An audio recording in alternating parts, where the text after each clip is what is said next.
I'm John Levine. Welcome to the Berkeley Writers at Work 30th Anniversary audio series. Berkeley Writers at Work launched in 1997 as a forum for campus writers to discuss their writing process. Since then, we have interviewed dozens of faculty writers from the departments of history, psychology, public policy, ethnic studies, and mathematics, just to name a few, to talk about how, where, and when they write. In celebration of UC Berkeley's college writing program's 30th anniversary, we are looking inward, turning the microphone towards our own writers, the vastly talented CWP lecturers, many of whom are successful writers in their own right. For more information about Berkeley Writers at Work, be sure to visit our website at writing.berkeley.edu. In this episode, journalist and creative nonfiction writer Kaya Oakes and poet and translator Carmen Acevedo-Butcher discuss the intersection of journalism and translation, as well as the challenges and rewards of teaching writing during the pandemic. With a common focus on faith and spirituality in their books, it turns out they share an editor. They also share a philosophy about spreading kindness. Hello, everyone. My name is Kaya Oakes, and I'm a continuing lecturer in the college writing programs here at UC Berkeley. And I wanted to introduce, I'm going to be talking today with my colleague Carmen Acevedo-Butcher. So I'm going to tell you a little about her. She's a poet, and she's an award-winning translator of The Cloud of Unknowing, Brother Lawrence's Practice of the Presence, and more. She's been interviewed on BBC's The Compass, NPR's Morning Edition, Dante's Old South, and many others. Thank you, Kaya. It's so good to be here with you today. I'm delighted to be here. My name, as Kaya said, is Carmen. And I would like you to know a little bit more about Kaya Oakes. She is a journalist, an essayist, and the author of 6 books. Her work has appeared in The Guardian, The New Republic, The Washington Post, and many other publications. Kaya was named Best Commentary Writer by the Religion News Association in 2021. Kaya, it's so good to be here with you. It's good to be with you, too. So one thing Carmen and I share in common is we're drawn to writing about faith and spirituality, but you do that as a translator. So I wanted to start by asking you, what is the work of being a translator like, and how does it intersect with or become part of your larger process as a poet and in your other writing? That's such a good question. I often think about translation because it is the most intimate form of reading. And reading, as we know, is one of the best ways to become a good writer or a better writer, or at least a meaningful writer. And so one of the things that I've learned from translating is how to have more self-compassion. That might not sound like they go together, but they have. It's almost unavoidable. And then also, you have to have empathy. And so to set aside my, 21st century self to enter into the world of Brother Lawrence from the 17th century was a real joy. It helps to get to know people better. And I'm curious too, how did you become a journalist? How did you enter into that field that is so fraught with sometimes stress, but such great opportunities for really getting your point across? So it was and I always tell my students, like, I didn't know I was going to end up back here in some ways. Like, I grew up in the Bay Area, and I saw UC Berkeley as sort of like this monolith. It was like a fortress that you couldn't enter unless you had the right credentials, which is somewhat true and somewhat not true. But I started as I got my MFA in poetry, and then whilst I was in graduate school, I started writing more essays and writing prose poems, and I was writing in more narrative forms, but I was really drawn to the work of people like James Baldwin and Audre Lorde and Bell Hooks, who were essayists and really brilliant essayists. And so that in turn eventually led me to journalism. And so my work is somewhere between, sort of go back and forth between creative nonfiction and reported work. I'm very drawn to telling true stories, and particularly to amplifying hidden stories or stories that are lost, which I know you think about as well in the work of translation of people from times before ours. So that's how I do it. And this leads us both to a question about process, because we start both with reading, right? So journalists, essayists always begin with reading. So where does your work as a writer, how do you decide to start, and where does your process begin? I don't want to sound totally random, but I will say it begins with a tug of the heart, and I cannot explain that. And it also begins with a really good editor who has good ideas. For example, The Cloud of Unknowing, I read in graduate school. I didn't even remember the title of it because it was in an anthology, along with those medieval women mystics you love, along with me. And when I finished graduate school years later, I thought, what was the name of that book? It really tugged at my heart. I'd like to translate that. So I asked around, and Shambhala wanted it translated. So that was a very fortunate coincidence. And then sometimes it's an editor who says, you could do this and this, what about this, and what about this? And then the very last one is, or there's Brother Lawrence, and there's that tug of the heart. And they really have to be nourishing. I can't explain it, but they have to be people I don't mind having tea with every day for weeks. People who feed my soul and who are honest and kind and love others and care about the common good. So all of those things have to be there. And then you just start. How about you? How do you decide? Because you've written in seemingly very wide-ranging topics, but they all have kind of a commonality. How did you decide which ones? I think it's just, again, that what you're talking about, like that empathetic pull to a topic or a person or a story, sort of like this feels important somehow. This feels, even if other people, that's the problem, is convincing somebody, which is often very difficult to do. But yeah, it's that idea of like, there's something here that I'm drawn to. There's something here that feels meaningful to me, and in the sense of being full of meaning. And then also with journalism, there's a lot of intimacy of the interview process, right? And how that really good interviewers can get very close very quickly. So Isabel Wilkerson, who wrote Caste, and she's a brilliant journalist and nonfiction writer. She talks about interviewing as being like an onion, and like you're getting to the core of someone. And I think you're talking about the same thing with translation. So it often begins, again, as a curiosity, a questioning, but also like it has to, as you say, be somebody who I feel like I want to spend time with, whether that's a living person or someone who is no longer with us in a corporeal form. So I think it's, in both of our cases, it's conversational. And that, I think, also for both of us resonates with our work as teachers. So I know both of us are very interested in teaching as a sort of, like, I came out of grad school resonating with Paulo Freire, who talks a lot about the classroom as a place of agency and self-empowerment and self-discovery for students. And so how does your work as a writer intersect with your work as a teacher? Wow, that's the best question of all. Because truly, I want my students to honor their voices. And to do that, I have to really listen to them. I mean, it really doesn't matter what I know or don't know if I'm not listening to them. And so as I have struggled with my own getting to know myself, and not always being necessarily in the South the first person called to play kickball, I've had to really grapple with the fact that a lot of my students have things to say, but either in their culture or just their experiences, they're not really sure anyone is listening. And I really want them to get the tools to be able to express themselves, and this feeling deep down that what they have to say matters. So because I've struggled with writing in good ways, I mean, I used to say I preferred having written to writing. Now that's not true. I actually enjoy writing.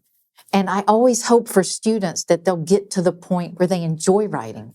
When I was working on my Hildegard book, I spent days writing sometimes and then look at it and go, yeah, I don't think that's going to work. But I still enjoyed it. And so I just hope that students can gain that confidence. And I can say to them, look, I know how this is. Sometimes it's a struggle, but that's okay, because it's a habit. It's a good habit. it feeds yourself kindness and knowledge, and it helps you to have a voice in the world. And I've not yet met a student who didn't want to have a voice in the world deep down. How do you find that your writing intersects with your teaching? It's been a difficult semester because I was finishing a book. And so I often would find myself saying to them, I need a few more days to get your essays back. I need a little more time to write these comments on your drafts. And then I discovered that I was doing the same thing they were doing with me. So we were just talking before we came in today about how different these years coming back after the pandemic's still going on, but coming back to in-person teaching, how different teaching is. And that's because we are different people and the students are different people and we're meeting in different ways with different problems. So I was asking for grace from them and, they were asking for grace from me. And so I think that was something maybe new to them to hear a teacher talking about her process of research in a research class, to talk about her struggles with finding out how to end a book, as they're trying to figure out how to end an essay. And I hope that they found that valuable. We had a fun check-in once in a while. I would show them the word count for my book on Google Docs and if I get to this word count, you all can have an extra day on your essay. So it became a mutual kind of fun, hopefully, challenge to push each other on. And that was not a new experience. I've written many books during the semester, but I was trying to be more open about it. And I found that very rewarding to share with them that it's hard and it's lonely and it's a struggle, but that at the end of it is this, this shared moment of connection with your reader, which I think is exactly what you're talking about, of how that's what students are looking for too, is somebody to know somebody's out there paying attention, right? And that actually kind of feeds into another thing we were going to discuss today, which is, as teachers who write, how do we keep writing during stressful times? And what can we tell our students about this? Because their lives are always stressful. There's never a time when I don't walk into a classroom and feel their stress, except maybe at the beginning of the semester. But then that doesn't last long. So we're here during finals week. We just walked through a bunch of students coming out of a study session. So how can we give them a picture of what it's like to be writing when we're in our own stress and what they can take from that? Yeah, it's definitely an embodied process. You don't just write with your head. And so one of the things I emphasize with my students is, are you drinking your water? Are you going for walks? Are you eating? I mean, I remember a student told me once, I'm up to 2 meals a day. And I'm like, how are you doing? And I think we need to talk about the embodiedness of it, that it's not just a brain putting words down on a page. So for me, the challenge is, in the back of my head, Kaya, is my PhD dissertation mentor, major professor. And everything I translate, I think, would John Aljo approve? And so one of the ways that during the pandemic it was a comfort to me was trying to make something good, even while going for walks, listening to students, because I was teaching full time that summer, listening to students whose parents had died, who were, as they are called, essential workers. And so I was heartbroken. And how to write through that? I drink my water, I listen to my students, I go for walks, I meditate. And then I try to make a product that I think students would enjoy to read that's about kindness. And I only translate things that are about kindness. So it's not like I have to make this up. And so to me, it's a step at a time, and always listening to students and emphasizing connections and relationships, and then trying to look at all the dictionaries, read all the history books. I know you do this also, and really interview Brother Lawrence, interview Anonymous of the Cloud of Unknowing. You do interview dead people, right? You really do. So it's a step at a time. How about you? What brings you into this and through this during stressful times? Yeah, I can't remember now a time when it hasn't been stressful. I think the last 3 years have been so radicalizing in so many ways, really apocalyptic, as we both know, in a religious sense. In Christian history, apocalypses it's really an unveiling of like, what is our country really about? What are our values? What is our school really doing? What are our students going through? That's been happening racially. It's been happening with the LGBTQ community. It's been happening with women. It's been happening with so many people. And so sort of compartmentalizing has been the only, as survival, like you're talking about triage, essentially, like writing as triage. And I sort of was I was starting to plan out this new class last summer. I'm teaching R4A, which was one of our first semester classes, and I knew I wanted it to be about gender, but I didn't know what was going to happen. Like from a year ago, I could sort of see coming a lot of the clampdown on the trans community and on gender nonconforming people, but I didn't know how fast it was going to hit. And so in some ways, what I've been dealing with is leading students through writing about this as the story's unfolding. That's what journalists do too. We write as the story's unfolding. And many of my friends who have written nonfiction books in the last couple of years have said, basically, we're writing as history is happening. And so you're trying to catch up with history in some ways. And so it has been compartmentalizing and triage both being very useful in the sense of like, I can write for 2 hours on this day, and then I'm going to work on school stuff for 2 hours, and then I'm going to rest for an hour, and sort of that kind of basic compartmentalization, but also triage in the sense of what needs to be taken care of first. All of us who work in doctors, nurses, psychologists, teachers are all put your oxygen mask on first, but also like who needs an oxygen mask quickly in this classroom or amongst our colleagues or friends and families. So I think hopefully we'll get out of the triage mode eventually, but now our pedagogy is a pedagogy of urgency in a lot of ways. So that's felt different, but also kind of, again, like just trying to be transparent with students about, I'm not going to tell them everything that's going on in my life, but if I'm having a problem, I'll let them know rather than hiding that or tucking it away. So I think both of us sort of are on the same page with that. I was wondering if in our last 5 minutes or so, if you wanted to offer any takeaways to, let's imagine who's listening to this, student or somebody out in the wider world who's interested in how we teach writing at Berkeley. What would you tell them?